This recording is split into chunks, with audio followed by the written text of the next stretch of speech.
तो साथियों RRB group D 2025 में हाइट और डिस्टेंस से क्वेश्चन पूछा जा रहा है। तो साथियों उसी को देखते हुए क्वेश्चन को देख लेते हैं। तो चलिए क्वेश्चन क्या कह रहा है साथियों कि एक इमारत की चोटी पर 4 मीटर ऊंचा एक झंडा फहराया गया है। बिंदु ए से झंडे के शिखर का जो उन्नयन कोण है वो कितना है, 45 डिग्री है। और बिंदु ए से जो इमारत के शीर्ष का जो उन्नयन कोण है वो कितना है, 30 डिग्री है, यानी 30 डिग्री है।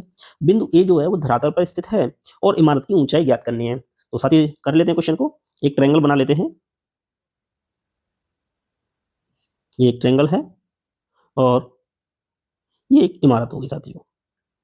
चलिए अब क्वेश्चन देख लेते हैं। तो बिंदु ए ये है और ट्रायंगल बना लेते हैं। तो अब क्वेश्चन क्या कह रहा है कि बिंदु ए से झंडे के शिखर का उन्नयन कोण कितना है साथियों। तो ये जो उन्नयन कोण है वो कितना है, ये 45 डिग्री। और जो ये बिंदु ए से इमारत शीर्ष क्या है, ये हो जाएगा सी पॉइंट। तो ये कितना है, ये है 30 डिग्री। और झंडे जो ऊंचाई है वो कितनी है, वो 4 मीटर है साथियों। अब क्वेश्चन को सॉल्व कर लेते हैं। अब देखते हैं साथियों ट्रायंगल ए बी सी से। तो ट्रायंगल ए बी सी से देखेंगे तो tan 30 बराबर क्या हो जाएगा, यानी tan थीटा बराबर क्या होता है, लंब बटे आधार होता है। तो लंब कितना है, तो बी सी है। तो ये हो जाएगा बी सी और ए बी। या डायरेक्ट ऐसे लिख सकते हैं। तो tan 30 की जो वैल्यू होती है कितनी होती है, 1/√3। अब ये क्या है, लंब कितना है यहाँ पे, 1 हो जाएगा। और ए बी की वैल्यू कितनी हो जाएगी, √3।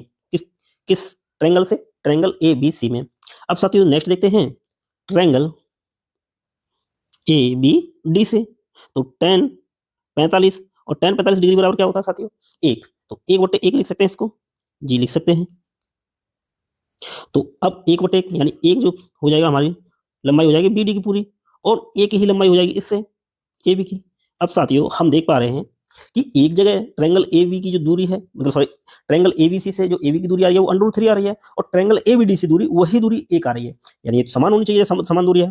तो क्या करेंगे हम, इसमें भी √3 का मल्टीप्लाई कर देंगे, तो √3 की वैल्यू हो जाएगी। अब ये बताइए साथियों, जो ये दूरी है सी डी की दूरी, अब ये दूरी बी डी की दूरी टोटल √3 है, तो 1 माइनस हो जाएगा, तो ये कितनी आ जाएगी, √3 माइनस 1 सी डी की वैल्यू।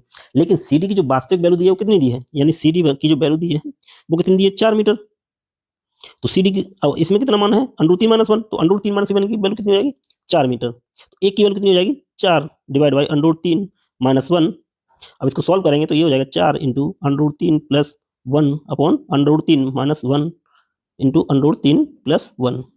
तो ये जब सॉल्व करेंगे साथियों तो ये आएगा 4 √3 प्लस 1 डिवाइड बाई 2। तो ये दो बार कटा जाएगा, तो जाएगा 2√3 प्लस 1। तो इसका जो सही आंसर हो जाएगा बी, इसका सही आंसर हो जाएगा